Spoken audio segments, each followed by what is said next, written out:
You grip your phone tightly, eyes locked on the glowing screen in the dark room. There it is, a short sentence, sharp as ice. Finally blocking. My toxic sister family is better without her. No explanation. No hesitation. Just a public verdict, announced to the world where hundreds are watching. The one who wrote it. Your brother, the same person who once carried you through storms, who promised to protect you from everything cruel outside your home. Now, that very world has shrunk to a single screen light and you, branded as toxic by the very blood that runs in your veins. Your heart cracks quietly, almost soundless. Memories of childhood, the laughter, the fights, the forgiveness rush back like fragments of a film abruptly cut short. You can't tell which hurts more, being misunderstood or realizing you've been forgotten by someone who once loved you. If you've ever been pushed out of your own family's story, treated like a stranger in your own home, stay. A gentle like or subtle subscribe is all it takes to walk with me through the kind of stories no one dares to tell, yet everyone has felt deep within their heart. You still remember that small house at the end of the village road, always filled with the smell of wood smoke and laughter. Every afternoon, when the sun dipped behind the rows of betel palms, you and your brother would run out into the yard, clutching the paper kite your mother had just glued together. He always held the string. You always ran behind, laughing and breathless, shouting, "Higher, brother. Let it fly higher." Close quote. He turned back, his sun-tanned face glowing with joy. Hold tight. The wind's strong today. Close quote. In your memories, he wasn't just your brother, he was your entire sky. He shielded you from your father's anger, shared his last piece of candy from the market, and was always the first to reach out when you fell. Back then, love was simple, like a bowl of hot rice and salty fish sauce, or the sound of a rooster echoing across the summer fields. No one could have imagined that one day, that warmth would quietly fade. As the years passed, he grew quieter. You remember when he started high school and you were still in middle school, he began spending more time in town with new friends. He spoke less at dinner, sometimes just nodded. Your mother would smile and say, "Boys his age are like that, don't take it personally." You believed her. But sometimes, in his eyes, you caught a distance growing, like two people standing on opposite sides of a river that kept widening. You still tried to bridge that gap. You made him instant coffee, plugged in his phone charger before he got home, waited by the gate to ask, "So, how was your day?" Close quote. He'd smile and pat your head, but it felt more like habit than affection. Then one afternoon, you overheard your mother talking to a neighbor. "My oldest is doing so well, good school, good grades. The younger one, too sensitive, too hard to handle sometimes." You froze behind the door. Too sensitive, hard to handle. Those words echoed in your head like a quiet sentence. After that, you began to shrink inward. You learned to stay silent when the family praised him, to smile when relatives said, "Your brother makes us all proud." Of course you were proud he was your brother. But somewhere beneath the smile, something stung. He eventually left for college in the city, and then stayed there to work. The house grew quieter. When he came home for visits, his hugs were shorter. "How have you been?" Close quote. He'd ask. "I'm fine. You?" Close quote. "Fine, too. Work's been crazy." That was it, 2 words, "I'm fine," standing like a wall between you. You still messaged him every birthday, but most of your texts ended with a grey scene. Social media became your only window into his life. You saw him laughing in travel photos, posting thoughtful quotes, surrounded by friends. His world looked bright and fast, while you were just another name on his follower list. You didn't resent it. You just thought, as long as he's happy. But silence has a strange way of hardening into distance. One winter, your mother fell ill. You called your brother dozens of times, but he didn't pick up. You panicked, rushed her to the hospital, stayed by her bedside alone. Hours later, he called back, voice clipped and cold. "You should have told me earlier." "I did, I called you all morning. I was in a meeting. Don't blow up my phone like that again." The words were short, but they left a small wound that never really healed. From then on, you spoke less, afraid of being a burden, afraid of being too much. But the more carefully you tried to protect the bond, the thinner it became. That year, he came home for Lunar New Year. The dinner table felt different, quieter, somehow heavier. Your mother asked about his job, filled his bowl with rice. You sat quietly, smiling when spoken to. Then, as the meal ended, you asked softly, "Do you remember when we used to fly kites together?" Close quote. He looked up, smiled faintly. "Yeah, a long time ago. I still have that old kite. You should throw it away. It's probably torn by now." It was a small sentence, yet it cut deep. You forced a smile, lowered your gaze, and let the silence fill the room. That night, when everyone was asleep, you opened the cabinet and pulled out that faded paper kite. On its wings were still the childish scribbles. "Let's fly far together." You sat there for a long time, whispering, "We did fly far, didn't we, just not in the same direction anymore." Time moved on. The silence between you turned into a rhythm, something expected. You got used to his short replies, his absence in family moments. You told yourself, everyone has their own life. Yet, deep down, a small part of you still longed to hear him call your name with that old familiar warmth. Have you ever felt lost among the people who were supposed to know you best? If you have, you'd understand this feeling standing in the same old house, everything still in place, except the person who once called you my silly little sister. Sometimes, it's not big arguments that break a bond, it's the quiet drifting apart, the kind that sneaks up so gently you don't notice until it's too late. Coming next in Body Part 2, where those small cracks finally give way when misunderstanding and social media turn distance into heartbreak. If this story touched something in you, leave a quiet mark, a simple like or a gentle subscribe. Not for me, but for everyone who has lost someone not through anger, but through silence. And tell me, have you ever lost someone, not because you stopped caring, but because both of you stopped talking? Time went on, and silence slowly became a habit between you and your brother. Sometimes your mother would ask, do you two ever talk anymore? Close quote, you'd smile and say, we're fine, Mom. But deep down, you knew there wasn't much left to say. New Year's messages turned stiff, and every reply felt the same, short, polite, distant, like two people pretending not to be strangers. Then social media began to creep in between you. One morning, as you scroll through your phone, his post appeared first, a photo of him with friends at a fancy cafe, laughter frozen in the frame, hundreds of comments and hearts below. You smiled. But when you looked closer, you saw he'd replied to everyone except you. Under your comment, so proud of you, close quote, there was nothing. No heart, no reply. You told yourself, he's probably busy. But deep inside, something hollow stirred quiet, spreading slowly like a cold draft sneaking through an open window on a winter morning. One afternoon, while cleaning an old bookshelf, you found an album covered in dust. Inside were faded photos, you and him, shoulder to shoulder, smiling wide, mud on your legs after a soccer game in the rice field. On the cover, in his messy handwriting, it said, no one's allowed to be sad when I'm around. You turned the pages again and again, realizing how long it had been since he'd truly been around. The walls between you grew taller, invisible but real. When your father passed away, your brother came home for just one day before rushing back to the city. You stood at the gate, watching his car disappear, wishing he'd look back just once. But he didn't. That night, sitting alone by your father's photo, you finally understood. Families don't always break from arguments, sometimes they just stop trying to understand each other.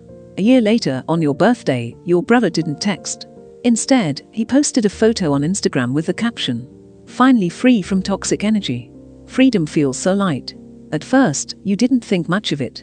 But soon, mutual friends started commenting, some hinting, others asking quietly, is he talking about someone? Close quote. Then, a message popped up from an old acquaintance. I think your brother's post might be about you. Your hands trembled as you reopened the post. You read it again and again, each word pressing heavier on your chest. He never said your name, but he didn't have to. Everyone knew. And so did you. It's strange the pain didn't come with tears or shouting. It came as emptiness, the kind that sits in your chest like a quiet storm. You didn't know whether to laugh or cry. You just stared at the screen, watching his smiling face, the same smile that once made you feel safe now shining in a world that no longer included you. In that moment, you knew. It wasn't distance anymore. It was a crack, a clean final break that no memory could mend. You didn't comment. You didn't call. You simply turned off your phone and stepped outside. The night sky was dark, wind brushing through the trees, it sounded like a memory closing its door. In your mind, you could still hear him say, I'll never leave you. But promises fade, and sometimes love does too, not out of hatred, but because people stop seeing themselves in each other. Maybe in his eyes, you'd become someone too fragile, too complicated, too different. You smiled not with sadness, but with quiet acceptance. If peace is what he needs, close quote, you whispered to yourself, then I'll be the silence he leaves behind. Have you ever let go of someone, not because you stopped caring, but because you didn't want to be the reason they felt trapped? If you have, you know sometimes love means stepping aside, not holding on. You looked up at the stars still shining, no matter how deep the night. And you thought, maybe he's looking at the same sky too, just from another city, with a heart that no longer remembers me. You went back inside, opened the photo album again. On the last page, the one where you're both laughing, you took a pen and wrote quietly, I'm still here, even if you've gone far. If you've ever felt that, losing someone not through anger, but through silence, leave a small heart below this video. Not out of pity, but to say, I understand. And if you believe that invisible threads still connect us somehow, leave a gentle subscribe so that when the next story unfolds, you remember you were never truly alone in the quiet. After that post, the world around you felt different. Not louder, not crueler, just quieter. The kind of quiet where you can hear your own heartbeat echoing in the room. People who once texted you daily suddenly disappeared. Some avoided your eyes when passing by, others acted as if nothing had happened. You walked the same streets, saw the same faces, but everything felt unfamiliar, like waking up in a dream where nothing fits anymore. Even the sound of a spoon tapping against a coffee cup in your favorite cafe felt sharper, colder. You opened your phone, then turned it off again. Everything seemed to move slower, heavier, like a clock running out of batteries. That night, you sat at your desk under the dim light of a single lamp. You wanted to write him a letter to explain, to tell him you never meant to hurt him. But every time your pen touched the page, the words refused to come. Maybe you were afraid. Afraid that even your honesty would sound like noise to him now. So you closed the notebook and placed it beside an old photo frame, a picture of the two of you as children. He was smiling. You were squinting in the sun. Neither of you knew that one day, that sunlight would fade. A week later, you deleted your social media account. Not to hide but to breathe. You realized that sometimes, the noise of the world can tear open wounds that never got the chance to heal. The online world moves too fast, judges too quickly, and leaves too little room for silence.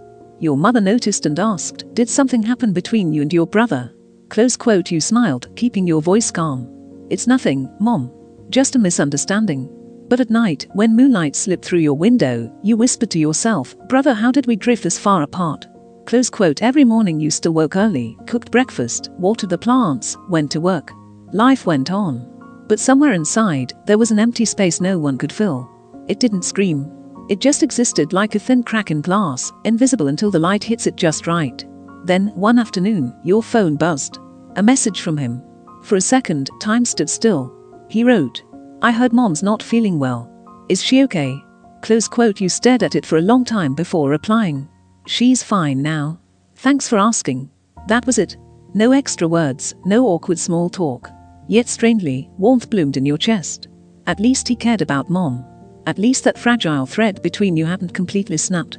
Months later, you opened social media again. He was still there, smiling in pictures from trips, surrounded by new friends, a beautiful woman at his side. He looked happy, free. You watched quietly and thought, he deserves that happiness. It hurt a little, but it was the gentle kind of hurt, the kind that comes after hearing a sad but beautiful song. Sometimes you wondered, does family have an expiration date? Maybe we're only meant to walk beside each other for a stretch of the road, until life quietly tells us to part ways and learn to stand alone. Tells us to part ways and learn to stand alone. Tells us to part ways and learn to stand alone. Tells us to part ways and learn to stand alone. Tells us to part ways and learn to stand alone. Tells us to part ways and learn to stand alone.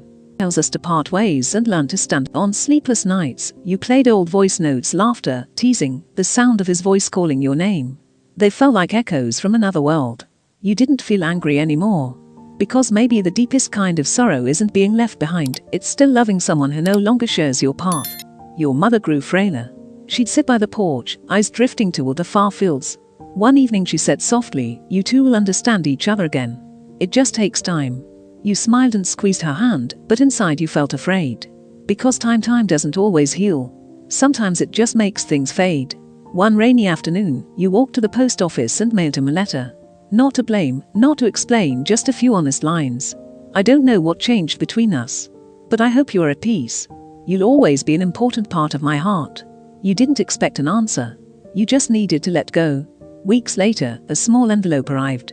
His handwriting was rushed but familiar. "Got your letter. I'm not sure what to say. I just hope you are doing better. My life's different now, but I still remember those days." You read it with a faint smile, not because it made you happy, but because finally, silence had spoken. A small voice, but enough to melt the frost inside you. That night, you took a walk beneath a starry sky. For the first time in months, your chest felt lighter. The wind brushed your hair, carrying the scent of rain-soaked earth. You whispered into the breeze, maybe forgiveness isn't about forgetting. Maybe it's about accepting that what we had was once beautiful. You opened your journal and wrote, "Tonight, I feel calm. No anger, no waiting. Just gratitude for once having a brother who taught me what love and loss truly mean." When you closed the notebook, you realized, some wounds don't close because someone apologizes, they close because you finally stop needing an apology. The next morning, sunlight spilled through the window. You picked up your phone and reopened your social media account. Not to wait for him, but to start over, to live again, with a heart softer and wiser than before. You posted a photo of the morning sky with the caption, "Sometimes love isn't about holding on. It's about smiling when you remember. A few friends left comments. And among them, one familiar name, your brother. Just a single emoji. That tiny symbol said everything words couldn't. It was a quiet greeting, simple and honest, the kind only two people who have shared both love and silence could understand. You smiled at the screen. No pain this time, just warmth. The kind that lingers, like sunlight after rain. A chapter had closed, not with noise, but with peace. Maybe family bonds never really disappear, they just change form. They become quieter, deeper, and only those who've lost them truly understand how precious they are. If you've ever forgiven someone without needing them to say sorry, close quote, leave a small heart below this video, not to share pain, but to celebrate your strength.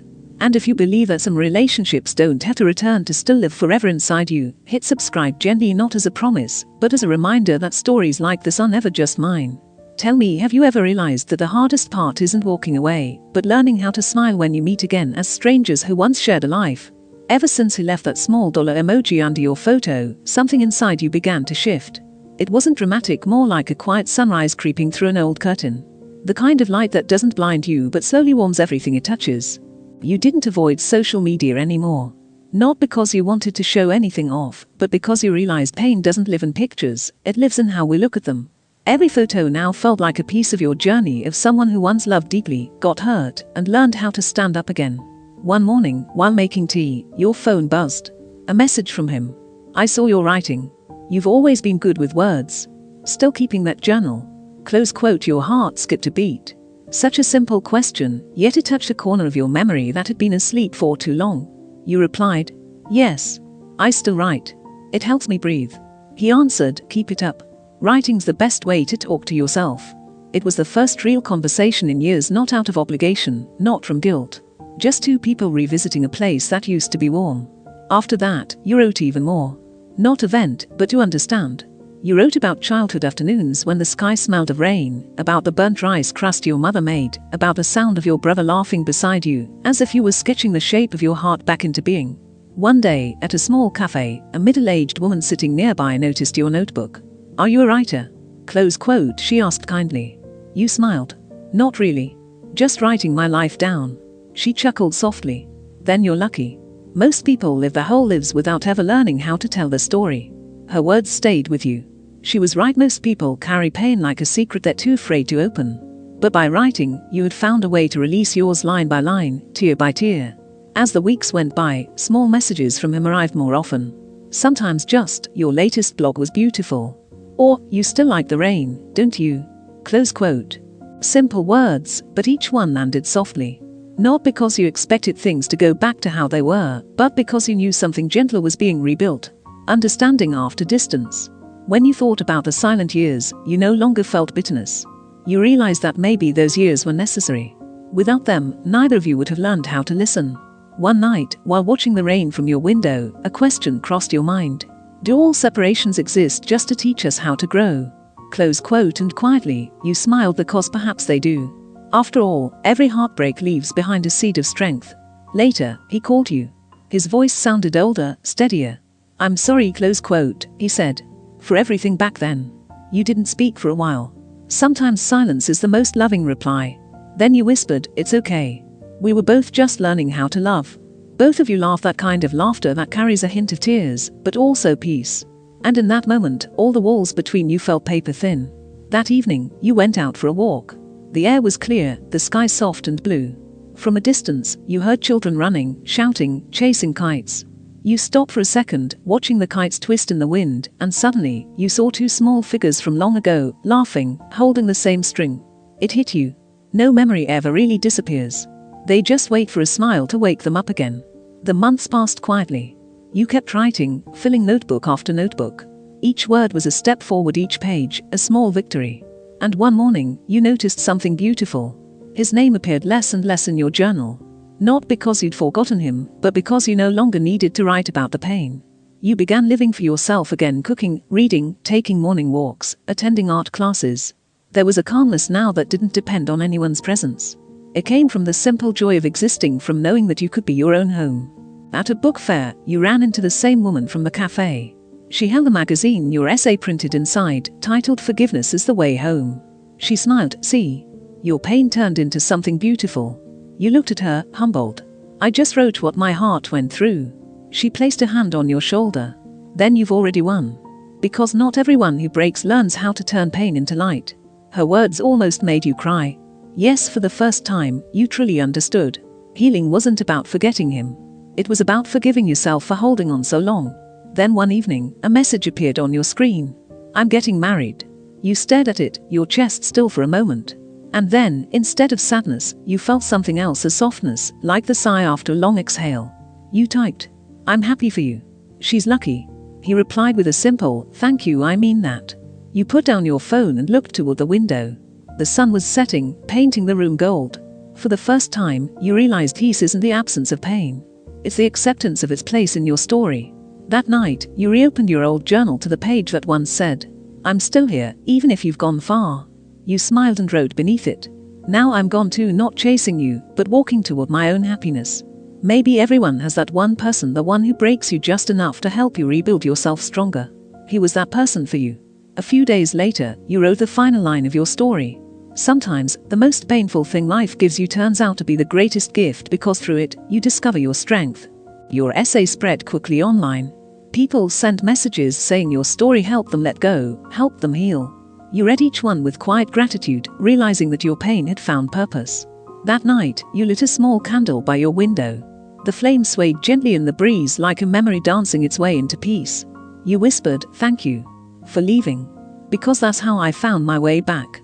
If you've ever had someone walk away and that departure made you stronger, leave a small heart below this video. Not to recall the pain, but to honor the growth it brought you. And if you believe that every person enters our lives for a reason, whether to love us or to teach us how to let go, hit subscribe softly. Not as a click, but as a promise to keep healing with me.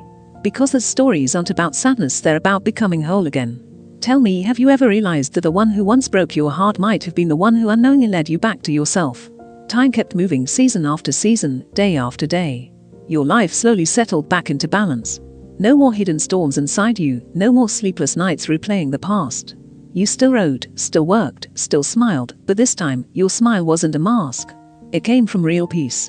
One morning, you were invited to speak at a small seminar called Healing from Within. You hesitated at first.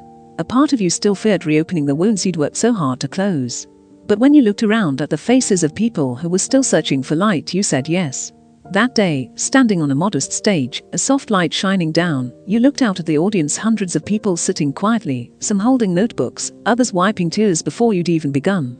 You started to speak about those painful years, about what it felt like to be misunderstood, to be shut out by someone you loved, and how you found your way back to yourself. At first your voice trembled, but as you went on, it grew steadier, stronger. Has anyone here ever had to let go of someone you love? Close quote, you asked gently, just so you could protect your peace. Close quote. Dozens of hands went up. The room grew still, the air thick with empathy. You smiled and continued softly. I used to think forgiveness was something you do for others. But I've learned it's what you do for yourself so your heart can finally breathe again. For a moment, silence filled the room. Then came applause, not loud or chaotic, but warm and honest. You stood there, realizing something incredible. The very story that once made you feel ashamed was now giving others hope. After the talk, a young woman came up to you, tears glistening in her eyes. Thank you, close quote, she said. I was once hurt by my own family too. I thought I'd never recover. But hearing you today, it feels like maybe I can start over. You squeezed her hand gently and replied, you don't have to forget what happened. Just don't let it chain you anymore. Pain doesn't disappear, but if you face it, it becomes your strength. That night, back home, you opened your window. The night wind carried the sweet scent of blooming flowers. You thought of him not as a wound, but as a memory that no longer burned. You didn't wish he'd understand you. You didn't even wish he'd remember. You simply felt gratitude. Because without those broken days, you would never have learned to rebuild yourself. Without the silence, you would never have learned to listen to your own heart. And without him, the one who once made you cry, you might never have known how strong you truly were. A week later, your phone rang. His voice sounded calmer than before, deeper, softer. I read your new piece, close quote, he said. It's beautiful. You did what I couldn't, you turned pain into peace. You smiled through the receiver. Maybe that's because I stayed in it long enough to learn. He was quiet for a moment. Then he said, I'm sorry. For everything. You replied gently, you don't have to be. Without it, I wouldn't be who I am today. One late afternoon, you sat in your favorite cafe, watching the crowd move past the window, all those faces, each carrying their own invisible story. The sky outside was painted gold by the setting sun. You opened your notebook and wrote the first line you'd written in weeks. Forgiveness isn't an ending. It's a beginning. You thought back to the girl you used to be, the one who cried alone over a social media post, who believed she'd never recover. Now you could look back at her with love. She had been fragile, yes, but brave. She had broken, but she never stayed broken. You smiled to yourself. There was no anger left, no blame, only gratitude. Gratitude for the tears that taught you how to value your own laughter. Gratitude for the brokenness that taught you how to rebuild. And gratitude for him, the person who, without meaning to, helped you discover your strength. That evening, after recording a podcast episode, the host asked, if you could send one message to the person who once hurt you most, what would you say? Close quote. You paused. The studio went quiet. Then, with a calm smile, you answered, I'd say thank you. Because of you, I learned that love isn't about holding on, it's about letting go at the right time. The room stayed silent for a long moment. No applause, no reaction, just shared understanding. Because everyone there had someone like that in their lives. Later that night, as you stepped outside, the stars glimmered above you. You whispered, I've forgiven you, not for you, but for me. And in that moment, you finally understood what healing really means. It's not erasing the memory. It's remembering it without pain. It's being able to tell the story without your voice trembling anymore. You took a deep breath, feeling the cool night air brush through your hair. One chapter had closed. Another was beginning, one that glowed quietly from within. If you've ever carried pain and learned to walk through it, leave a small symbol of peace below this video, not to show sadness, but to honor your strength. And if you believe that forgiveness isn't weakness but courage, subscribe gently so that every new story reminds you. You are never alone in your healing. Because sometimes, the person who once hurt you ends up giving you the greatest gift of all, freedom from your own pain. Tell me, have you ever noticed that every storm in your life eventually leads you to the rainbow inside your own heart? After that seminar, your life quietly turned a new page, calmer, brighter, simpler. Each morning, sunlight poured through your window and onto your cup of tea. You could see the steam rising, curling softly like a quiet prayer. And that's when you realized peace isn't somewhere far away. It's here, in the stillness, in the breath between letting go and beginning again. You no longer ran from memories. When someone mentioned your brother, you didn't flinch or look away. You smiled, a real, gentle smile. The past was no longer a thorn. It had become a faint scar that glimmered under the light, proof that pain can heal and even become something beautiful. Then one morning, an email arrived from a university inviting you to speak. The topic: healing through simple things. You hesitated for a moment, but then agreed. You weren't afraid of telling your story anymore, because each time you did, the weight inside you grew lighter. The lecture hall was modest, sunlight spilling through high windows, falling softly on your face. Before you sat hundreds of students, curious, restless, quietly hurting. You spoke about pain and forgiveness, not as lessons, but as lived truth. You didn't dramatize. You didn't preach. You just told the truth that sometimes, to find peace, you must be willing to face yourself. Has anyone here ever felt so small that you wished you could disappear? Close quote. You asked. Dozens of hands lifted. You nodded gently. I used to feel that way too. But when I hit the bottom, I discovered someone who had never left me, myself. Applause filled the room. A student asked, do you ever regret what happened? If you could go back, would you change it? Close quote. You smiled. I used to wish for that. But now I know, without those hard days, I wouldn't understand people the way I do. Every pain teaches something, we just don't realize it while we're hurting. After the talk, a young man approached, eyes glistening. I haven't spoken to my dad in 3 years, close quote, he said. But after hearing you, I think I'll call him tonight. You placed a gentle hand on his shoulder. Do it. Sometimes, all a parent needs is to hear our voice, to remember they're still loved. That night, you sat by your window as the evening breeze carried the scent of flowers. You opened your notebook and wrote. Forgiveness isn't the end of a story, it's the beginning of a new life, where strength no longer means hiding your pain, but embracing your truth. Weeks later, you founded a small writing class called Pages That Breathe. People came not to learn grammar, but to unburden their hearts. They wrote about grief, betrayal, and love, words that trembled, words that healed. You listened, you nodded, and sometimes, you cried with them. You weren't a therapist. You were simply someone who had walked through darkness and found the light switch. And because of that, people trusted you. You told them, no one can heal another person. We just help them remember their own light. One afternoon after class, you took a walk by the lake. The sky burned orange, leaves drifted gently across the water. On the opposite bank, you saw a man lifting his little sister onto his shoulders, their laughter rippling through the air. You smiled softly. Not because it reminded you of your brother, but because you hoped he was somewhere out there, laughing too. You took out your phone and opened your old chat thread. The last message from him still read, "Thank you."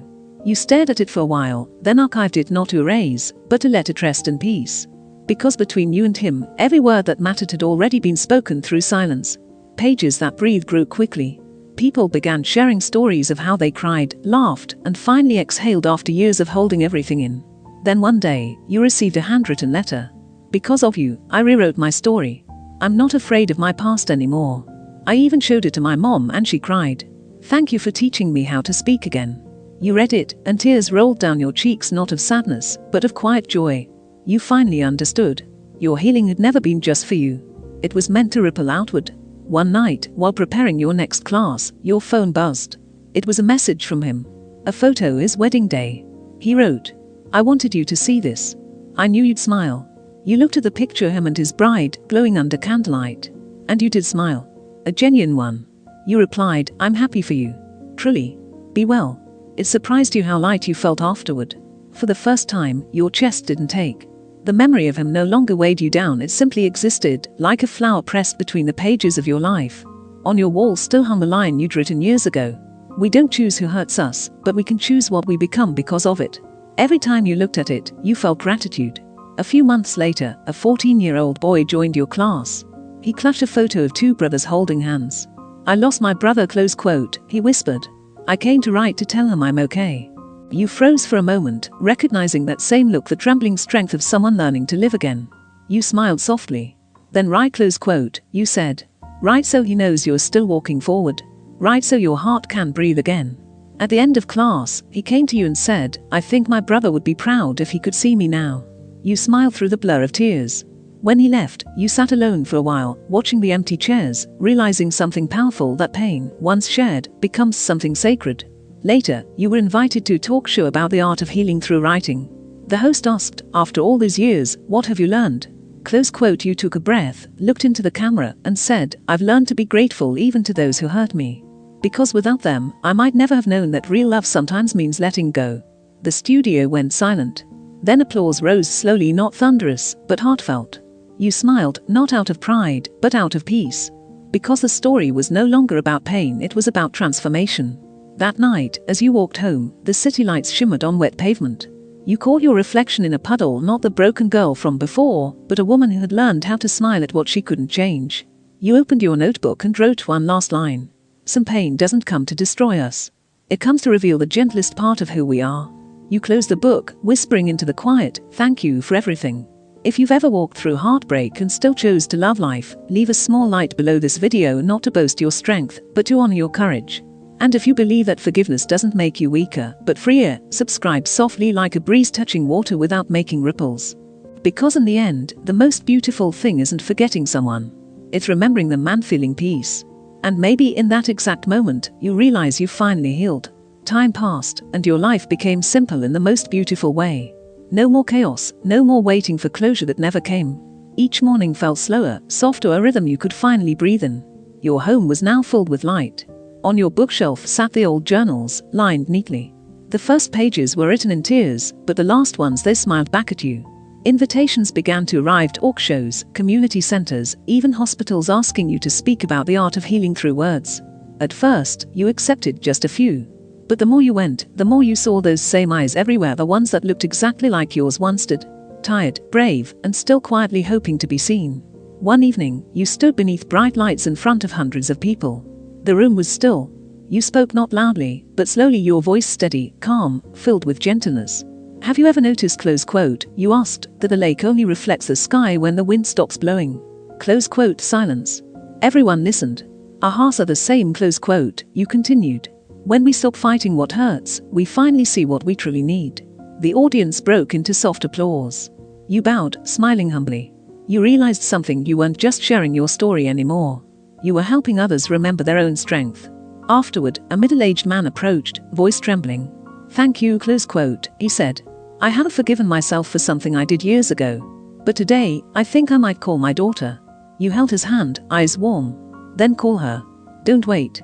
Sometimes a single phone call can save an entire lifetime."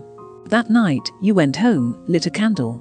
Its glow flickered across the wall where you'd written long ago, "We can't change the past, but we can choose how to walk through it." You sat quietly, watching the flame dance. The candle had no idea how many hearts it warmed, and maybe, neither did you. But you knew now that if even one person found peace because of your words, then every tear you ever shed had a purpose. Soon after, you began hosting writing circles, not classes, but safe spaces for people to breathe. Some came just to sit in silence. Others wrote one trembling sentence and cried for the first time in years. You never interrupted. You simply listened like someone once listened to you when you were lost in the dark. During one session, an older woman raised her hand. "May I ask you something?" Close quote, she said softly. "After you forgive someone, do you ever feel empty?" Close quote. You thought for a moment, then smiled gently. Yes. Forgiveness takes away the pain, the anger, even the waiting. It leaves a quiet space. But that emptiness isn't loneliness, it's room for peace to live. Outside, rain began to fall, tapping softly against the windows. Everyone went silent. The sound of rain, it didn't erase the world, it only washed it clean. And you realized, peace isn't when the rain stops. It's when you can stand in it and no longer feel afraid to get wet. Months passed in peace, so gently that you almost forgot what pain felt like. Your days had settled into a rhythm of quiet grace: morning tea, afternoon writing, evening walks by the lake. Sunlight streamed through your windows each morning, and you would think to yourself, perhaps this is what peace truly looks like: fragile, but real. Then one afternoon, the phone rang. It was your mother. Her voice trembled, the words froze the world around you. You stood still, the mud in your hand shaking slightly, your heartbeat echoing in your ears. Everything you had carefully folded away, the memories, the silence, the old wounds, came rushing back all at once. The road home felt endless. Trees blurred by your window, wind rushing past, but your mind stayed still, filled only with one thought. Am I ready to face him again?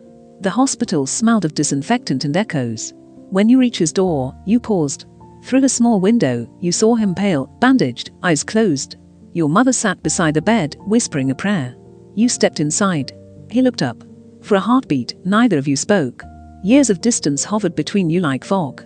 Long time no see, close quote, he said softly. You nodded. Yeah. It's been a while.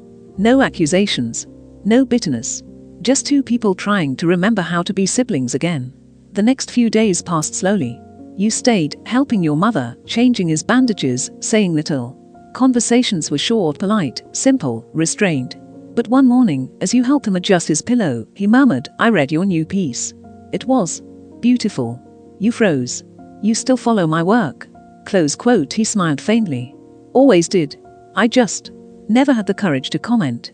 And in that moment, something shifted inside you. Not forgiveness, not yet, but the beginning of it. A warmth beneath the ribs. A quiet acceptance that maybe, just maybe, time really does soften edges. That night, when he fell asleep, you stepped out into the hospital balcony. The city lights blinked below like faraway stars. The wind carried the faint echo of a church bell. You thought of your childhood, of the two of you chasing each other through summer fields, of the laughter that once came so easily. And you whispered to the wind, if we ever meet again in another life, I hope we'll learn to love each other sooner. He recovered faster than expected. On the day he left the hospital, the family gathered for dinner. No one spoke of the past, but the air felt lighter, like a room that had finally been aired out after years. When you walked him to the gate, he turned and said quietly, thanks for coming back. You smiled. You don't thank family. For the first time in years, you both laughed, not cautiously, not politely, but freely.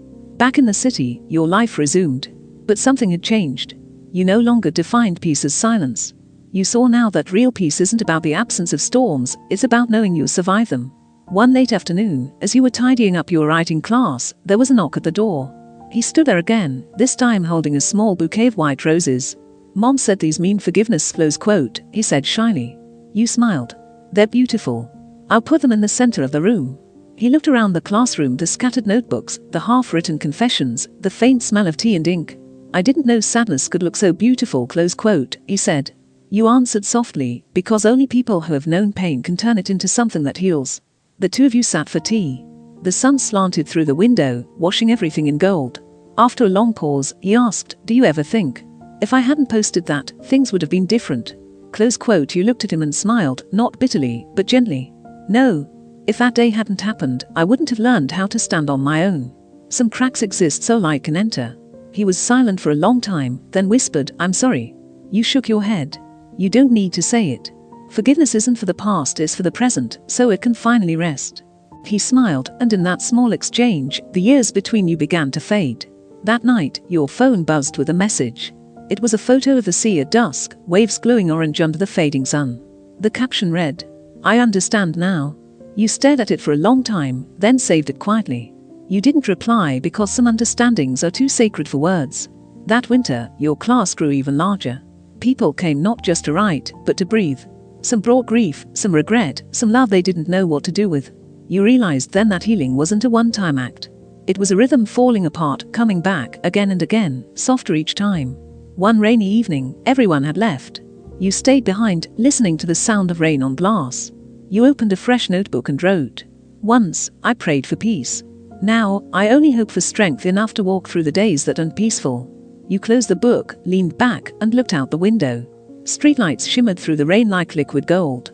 For a moment, you saw your reflection, not the wounded version from years ago, but someone new. Someone whole. You smiled.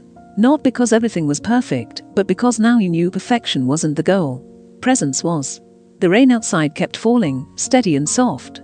And somewhere inside that sound, you heard your own heartbeat calm, steady, alive. You thought to yourself, maybe the strong are the ones who never fall. Maybe they're the ones who fall, stand back up, and keep loving anyway. You closed your eyes, letting the rhythm of the rain wash through you. And just like that you knew. The storm had never really ended. You had simply learned how to dance in it. Extended closing scene, the reflection, 200 words. That night, long after the rain had stopped, you stepped outside. The streets still glistened, the air cool and clean. You walked without purpose, only feeling the rhythm of your own footsteps, the quiet miracle of being here, now. In the reflection of a puddle, you saw the sky clearing, clouds drifting apart to reveal a thin slice of moonlight. You crouched down, fingers grazing the water's surface, and whispered to yourself, "I used to think healing meant erasing what hurt. Now I know healing is learning to live with the echoes, and still smile." A gentle breeze swept through, carrying the faint scent of roses. You thought of the bouquet on your classroom table, the one he brought. You realized that forgiveness wasn't a single moment. It was 1,000 small choices to stay kind, even when you remember pain. You took a deep breath, feeling your chest rise, your heart steady. For the first time, you didn't need closure. You already had peace, the kind that doesn't shout, the kind that simply stays. And as you turned to go home, the night air wrapped around you like an old friend. Finally, after everything, you were free. Time began to move like breath, soft, unhurried, invisible. After that night of rain, life no longer changed in grand, dramatic ways. It shifted quietly, like the slow turning of pages in an old book. You still taught your writing class. You still brewed the same tea, tidied the same notebooks that held the tear-stained words of others. But something within you had changed. You no longer felt like a teacher standing in front of students, you felt like a bridge. A quiet place where wounded souls could meet each other halfway, wrapped not in advice, but in understanding. One afternoon, when the sun slanted across the long tables, a young girl came in. She sat in the far corner, silent, unmoving. The class ended, but she hadn't written a single word. When everyone left, you walked toward her and said gently, "Would you like to talk?" Close quote. She lifted her head, eyes still red. "I don't know where to start," close quote, she whispered. "I just lost my sister. We argued before she was gone. I never said I'm sorry." You froze for a moment. Every word struck something deep inside you, a chord you thought had gone silent long ago. You sat down beside her. "I understand," close quote, you said softly. "That pain doesn't fade easily. But sometimes, the ones who leave, they forgive us long before we can forgive ourselves." The girl began to cry. You didn't interrupt. You didn't tell her to stop. You simply handed her a blank sheet of paper and said, "Write." Not beautifully. Not perfectly. Just honestly. She nodded. From that day forward, she returned to class. At first, her sentences were small, clumsy, uneven. But slowly, the pages filled with memories, warmth, light.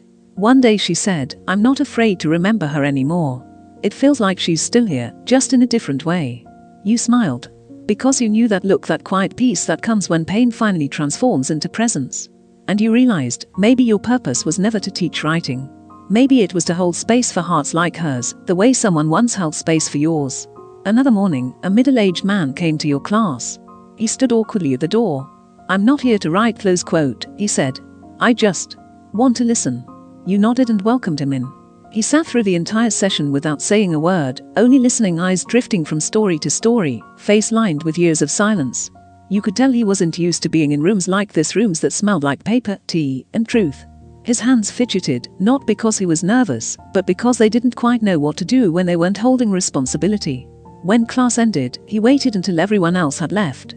He approached slowly, as if crossing a fragile bridge made of words. Thank you, close quote, he said quietly. I've been angry with my son for years. But after today, I think I want to call him. You placed your hand gently over his. His skin was rough, the kind of roughness that comes from a lifetime of working, providing, surviving. You looked into his tired eyes and said softly, sometimes parents forget that they're allowed to be gentle too. He smiled faintly, that kind of smile that looks almost like a sigh, the kind that comes when a burden begins to lift, but the heart hasn't quite caught up yet. And then he left. You watch him go down the hallway, shoulders still heavy, but his steps somehow lighter. A small warmth bloomed quietly in your chest. Not pride, not triumph, just a quiet knowing that something invisible had shifted, both in him and in you. Over time, your classroom became something beyond teaching, a sanctuary of stillness. People didn't come to learn grammar or technique. They came to remember how to breathe. Some came to speak. Others came to sit in silence, letting the air around them do the work words couldn't. You began to realize that silence, when held kindly, was not empty. It was full of stories, of grief, of things too delicate to name aloud. People came not for answers, but to exist in a space where they didn't have to pretend to be okay. You never called yourself a healer. You were simply someone who sat beside a wounded, offering presence instead of solutions. Sometimes that meant a hand on the shoulder. Sometimes it meant nothing but sitting there quietly breathing, existing, allowing another's pain to be real without rushing to erase it. And in those moments, you discovered something profound. Healing doesn't always look like joy. Sometimes it looks like tears that finally feel safe enough to fall. One evening, after a particularly long day, the room slowly emptied. Chairs scraped gently against the floor, pens clicked shut, laughter faded. The faint scent of rain drifted in through the open window. You began to stack the notebooks left behind, pages filled with trembling words, confessions, hopes written in shaky handwriting. Then you noticed a small boy lingering in the corner. He looked about 12, with dark eyes that carried something far older than his age. Teacher, close quote, he said shyly, I finished my. In that moment, you understood something you hadn't known before. Not every wound needs to be healed. Some simply need to be seen. You leaned back in your chair, eyes fixed on the moon hanging outside the window. It looked like a lantern suspended in the dark, patient and forgiving. You thought of all the people who had walked through your door, each carrying something invisible, something heavy, something unspeakably human. A mother who still kept her son's toothbrush by the sink. A man who hadn't spoken to his brother in decades. A woman who'd written letters to a husband she could never send. They all came searching for healing. But what they found was not a cure, it was connection. A reminder that pain loses its sharpest edge when shared.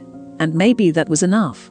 You closed your eyes, letting the soft hum of the city seep in, the distant sound of a car passing, the whisper of wind through trees, the heartbeat of a world still learning how to hold itself together. You smiled quietly to yourself. You were no miracle worker, no saint. Just a listener. But sometimes, that's all the world needs, someone to listen, to stay, to say nothing, and mean everything. You looked around the empty room, chairs askew, pages scattered, the faint echo of laughter still clinging to the air. It wasn't perfect. But it was alive. And in that moment, you felt something you hadn't in a long time, peace. Not the loud kind that shouts of victory, but the soft kind that simply is. You whispered into the stillness, not to anyone, but to life itself. Maybe healing isn't about fixing what's broken. Maybe it's about loving what remains. And as you turned off the light, the moonlight stayed behind, resting gently on the desks, as if promising to keep watch until morning. Seasons drifted by. Faces changed. Stories came and went like the tide. You lived simply, no search for fame, no need for recognition. Your joy was found in opening the classroom door each morning, breathing in the scent of fresh paper, and feeling, for a moment, that the whole world was breathing with you. Then one day, an invitation arrived. It was from an international organization, asking you to share your story at a conference on healing through art and words. You read it again and again, stunned. You had never imagined your quiet little world could reach so far. When the day came, the hall was filled with people from all over the world. The stage lights glowed softly, warm like sunrise. You stood before them and told your story, not as a tragedy, not as triumph, but as truth. You spoke about pain and forgiveness, about how humans are made not to be flawless, but to keep loving anyway. When you finished, the room rose in applause. But what brought tears to your eyes wasn't the sound, it was the look in their faces. You saw it, that flicker of recognition, that small trembling light you once carried alone. After the talk, a woman approached you. She looked to be in her 50s, eyes glistening. Thank you, close quote, she said. Because of your story, I call my sister after 10 years of silence. You took her hand gently. I didn't give you that courage, close quote, you said. You already had it. I just reminded you it was there. On the flight home, you sat by the window, watching the clouds drift below like soft waves. The sunlight lay across your hands, warm and gold. You thought of your journey from a girl with a broken heart to a woman who now understood that pain was never meant to destroy, but to shape. You smiled to yourself, whispering inwardly, I didn't have to be perfect to help someone. I just had to be honest and peaceful. When the plane landed, the city was already asleep. You returned home, opened the window, and let the cool night air brush your face. The moon hung high, silver and calm. On your desk, stacks of old journals waited. You reached for one of the oldest, its pages yellowed, edges curled. On the first page, in shaky handwriting, were the words, I'm afraid of losing people. You smiled at that girl, the one you used to be. She had written out of fear, not knowing that someday, fear itself would become her teacher. You took up a pen and wrote beneath it, but I've learned how not to lose myself. The curtains swayed gently in the night breeze. The rhythm of your heartbeat felt steady, whole. And for the first time, you understood peace isn't a reward. It's what's left when love and pain finally learn how to live side by side. You looked at the moon that night, its silver light resting softly on your hands, and you whispered to the quiet, maybe the moment we learn to love our scars. That's when we finally grow up, isn't it? Close quote. You didn't wait for an answer. The silence itself seemed to nod back as if the universe understood. Outside, the city hummed softly. Somewhere in the distance, a train passed, its faint whistle echoing like a memory fading into the night. The streets shimmered with leftover rain, the kind that reflects the streetlights and makes everything feel both near and far at once. The night, vast and tender, wrapped itself around you like an old friend who needed no words to say, I'm here. And in that gentle stillness, you felt it, that quiet after the storm, that breath after crying when the world feels both heavy and light at the same time. It wasn't emptiness. It wasn't loneliness. It was wholeness, the kind that comes not from perfection, but from acceptance. Days passed. You returned to your ordinary life, to your classroom, to your cup of morning tea. But inside, something had subtly shifted. You had stopped searching for peace because you'd realized it had been walking beside you all along. Then one morning, the phone rang. It was a hospital. A woman's voice, kind but weary, said, We heard about your writing workshops. Would you come visit a group of patients? They're undergoing therapy and they've lost a bit of hope. You paused for a moment, then smiled softly. Yes, close quote, you said. I'll come. I won't bring much, just notebooks. When you arrived, sunlight streamed through the wide windows. The air smelled faintly of medicine and blooming lilies someone had placed near the door. You carried a box of blank journals, pages untouched, waiting for stories that hadn't yet found their words. You moved quietly between the beds. A young woman with tired eyes told you about her father, how he had always waited at the door for her after work, and how strange it felt to return home now to nothing but silence. In another corner, a man stared at his hands as he spoke about losing his job, his sense of purpose, and the faith he once had in himself. You didn't interrupt. You didn't rush. You didn't offer the kind of comfort that comes wrapped in advice. You just listened. Because now, you finally understood sometimes listening is the purest form of healing. The man lifted his eyes to you, his voice trembling. How did you forgive? Close quote, he asked. I keep trying, but every time I remember, it hurts all over again. You looked at him not with pity, but with the kind of understanding that comes only from surviving your own storms. That's because you're still trying to forget, close quote, you said softly. But forgiveness isn't forgetting. It's remembering and still feeling at peace. He blinked, silent. A tear slipped down his cheek, landing on the back of his hand. You reached out and held it gently, that hand that had worked, failed, prayed, and now trembled. You didn't need to say more. Some truths don't need repetition. They simply need presence. Later, as you walked down the hallway, the nurse caught up to you. They've been quieter since you arrived, close quote, she said. But it's a different kind of quiet, the good kind. You smiled. It's not me, close quote, you replied. It's them. They just needed someone to remind them that their stories still matter. From that day forward, you began receiving more calls. Rehabilitation centers, therapy groups, even schools, places where people were searching for a reason to begin again. You spoke about loss and light, about how faith doesn't always roar like fire, sometimes it glows faintly, like a candle that refuses to go out. At one recovery home, an elderly woman stopped you before you left. She took your hand and said, You know, child, healing isn't about becoming who we were before. It's about learning to love who we are now. That sentence stayed with you. For days, it echoed in your mind, a truth so simple it almost hurt. And then, one morning, came another invitation, this time, to a national television program. You hesitated, unsure if you belonged on a stage with cameras and lights. But something inside you, maybe courage, maybe duty, whispered, Go. Someone needs to hear this. Under the studio lights, everything gleamed too bright. The host across from you smiled warmly. The audience sat in silence, waiting. He leaned forward. If you could say one thing, close quote, he asked, to those who have lost hope, what would it be? Close quote. You took a breath, feeling the words gather not from your mind, but from your heart. I tell them, close quote, you said slowly, that losing hope doesn't mean losing yourself. Sometimes, life asks us to let go not because we're weak, but because we're being prepared for something softer, quieter, and stronger. I tell them that they are not broken, they're simply learning what it means to be human again. The room went still. You could feel the air thicken, heavy with quiet emotion. And then, someone in the back began to clap. The sound grew, wave after wave, until the entire studio stood on its feet, not out of applause, but out of shared recognition. You bowed your head slightly, not as a performer, but as someone humbled by the sacredness of being understood. That night, after everything, you sat by your window once more. The city lights flickered below. Somewhere, a train moved again, the same steady sound, the same long note of life continuing. You thought about all the people you'd met, the girl with the letter to her sister, the man learning to forgive himself, the boy writing to his father. They had all taught you something. That healing was never yours to give, only to share.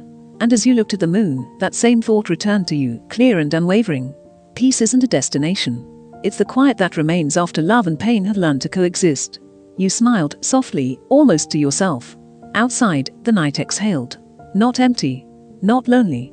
Just whole. You looked straight into the camera, your voice soft but certain. I tell them you are not broken, you are not weak, you are not beyond repair. You're simply learning how to be human again after your heart has been torn open. And that's the bravest thing anyone can do. The room fell silent. Then applause, quiet at first, then rising like a wave. You smiled, not proudly, but peacefully. Because you knew. This story no longer belonged to you. It belonged to everyone who needed it. That night, walking home beneath the city lights, you caught your reflection in a puddle. The face staring back wasn't the fragile girl from before, but a woman who had learned how to smile at what she could not change. At home, you opened your journal and wrote, "Peace is not needing to prove you're okay. It's simply living and knowing that your presence is enough." You closed the book, placed your hand on the cover, and whispered a quiet thank you to life, to pain, to everything that brought you here. If you've ever felt not strong enough, remember this. Peace isn't for the perfect. It's for those who have seen their own cracks and still choose to love themselves anyway. If you've forgiven someone not because they deserved it, but because you needed freedom, leave a small sunrise emoji below this video. Let it be your way of saying, I made it through. And if you believe life isn't about outrunning others, but about finding your way back to yourself, subscribe gently like a hand brushing across your heart, whispering, I'm enough. Because sometimes, the greatest miracle isn't when the world changes, it's when you learn to smile while it stays exactly the same. Tell me, have you ever noticed that the moment you stop chasing peace, that's when peace finally finds you? That night, you sat by the window, watching the city lights fade gently into the mist. Life felt unusually still, not because every storm had passed, but because within you,